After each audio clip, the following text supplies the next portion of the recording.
লোকসভা নির্বাচন শেষ হতেই আবারও বোমাবাজি ভাটপাড়ায়। ভাটপাড়া ৯ নম্বর ওয়ার্ডে রাতের অন্ধকারে পড়ল বোমা। ব্যারাকপুর বিজেপি প্রার্থী অর্জুন সিং এর ইলেকশন এজেন্ট প্রিয়াঙ্কু পান্ডের বাড়ির পাশে মাঠের মধ্যে রাতের অন্ধকারে পড়ল বোমা।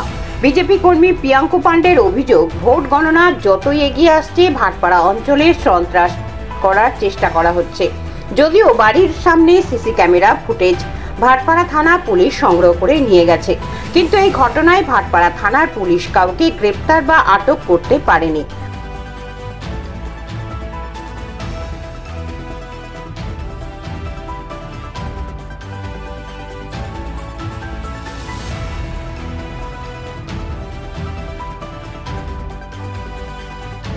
সপ্তম মাসের এরকম নির্বাচন হয়েছে। নির্বাচনে কোনো একটা সমীক্ষা হওয়ার পরেই বোমাবাজি কারা করেছে? নিশ্চয়ই কারা করবে, তৃণমূল স্কুটিরাই করেছে। হঠাৎ 11টা 20 মিনিটে একটা বাইক করে দুজন ছেলে এসে ঠিক আমার বাড়ির সামনে মাঠে বোমা চালিয়ে যায়। সেই ঘটনা পাওয়ার পর আমি যখন নিজে আসি, আমি নিজের এমপির বাড়িতে ডকুমেন্টারি কিছু কাজ করছিলাম, তখন আমি খবরটা পাই। খবর পাওয়ার পর প্রথমে আমি ভাটপাড়া থানাকে জানাই। ভাটপাড়া থানা পুলিশটি বললো আমরা স্পটেই আছি, আপনি আসুন। যখন আসি তখন দেখি এখানে বোমা চলেছে, সেই স্টেপ সব ওরা অ্যারেঞ্জ করছে, কি কি পেয়েছে সেখানে। তাই বললাম এটা কি করে হলো, নিশ্চয়ই আমার সিসিটিভি ক্যামেরাতে সব দেখা যাবে, আপনারা দেখুন। তখন সিসিটিভি ফুটেজ বের করলো।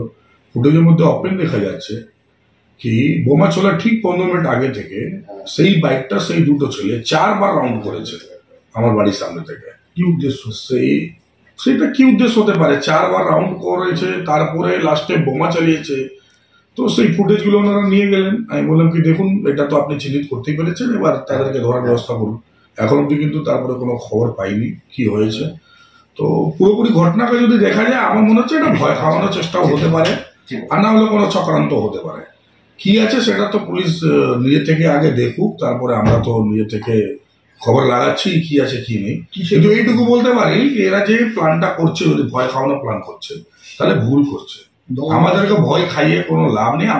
আমরা ভয় খাওয়ার লোক না, কাকিনাড়া জগদ্দলের লোক, এইসব ছোটবেলা থেকে দেখে অভ্যস্ত হয়েছে। ঠিক আছে, আমাদেরকে ভয় খাওয়ানো যাবে না। ভারতীয় জনতা পার্টি কার্যকর্তা এবং যার লিডার নিজে অর্জুন সিং রকমের লোক, তাদেরকে ভয় খাওয়ানো ইম্পসিবল। এসব ভুল করছে এইসব দুষ্কৃতীরা, যাকে তৃণমূলের লোকরা ইউজ করছে, তারা কিন্তু সাবধান থাকুক। আগামী দিন আপনারাও বাড়ি যারা বোম চালাবে। এইভাবে বোম পড়লে তো এলাকার লোকরা, জনবহুল এলাকা আতঙ্কিত। নিশ্চয়ই সেটাই হয়েছে। যখন আমি এসেছি পুরো পাড়ার লোক, পুরো এলাকার লোক যাচ্ছে এখানে ভর্তি। কি বোমাটা চললো হঠাৎ করে, এরকম চালিয়ে গেছে। লোক নিজে থেকে বলতে আরম্ভ করলো এই বাইক থেকে এসেছিল, এরকম লোক ছিল। ঠিক সিসিটিভি ফুটেজে সেটাই পাওয়া গেছে। কারা চালাতে পারে বলে মনে করছেন? দুষ্কৃতীরাই আছে, আর কি হবে? তাকে সাহায্য করছে তৃণমূলের লোকরা। বারেবার প্রশাসনকে বলছি আপনার এলাকায় সার্চ করুন, এলাকায় একটা আলাদা টিম করে বোমাগুলি যত আছে সেটা উদ্ধার করুন, কিন্তু সেটা হচ্ছে না। সহজভাবে বোমা পেয়ে যাচ্ছে, এত সামান্য ভাবে চারদিকে ঘোরার পর বোমা চালিয়ে চলে যাচ্ছে। নিশ্চয়ই পুলিশের গাফিলতি। পুলিশ ঠিকভাবে যদি কাজ করে তাহলে এসব হয় নাকি? কেউ কি গ্রেপ্তার হয়েছে ব্যাপারে? কোনো গ্রেফতার নেই। সিসিটিভি ফুটেজ শুধু নিয়ে গেছে, ওপেন দেখা যাচ্ছে। তারা নিজে আমাকে বলেছে, আমিও দেখিনি প্রথমে। তারা আমার বাড়িতে, আমার অফিসে এসে দেখে গেছে। তারা বলছে কি 15 মিনিটে 4বার রাউন্ড করেছে। বলছি গণনার 2 দিন আগে বা 1 দিন আগে এরকম ঘটনা কি ইঙ্গিত বহন করছে? ভয় খেয়ে গেছে, আর কিছু নেই। ভয় খেয়ে গেছে, আর কিছু নেই। দাবি ত্যাগ। এই চ্যানেল কোনো প্রচার করে না হিংসাত্মক, ক্ষতিকারক বা অবৈধ কার্যকলাপ। এই চ্যানেল দ্বারা প্রদত্ত সমস্ত বিষয়বস্তু শুধুমাত্র একটি শিক্ষামূলক উদ্দেশ্যের জন্য। ধন্যবাদ। শুভেচ্ছা টিম আমার বাংলা নিউজ।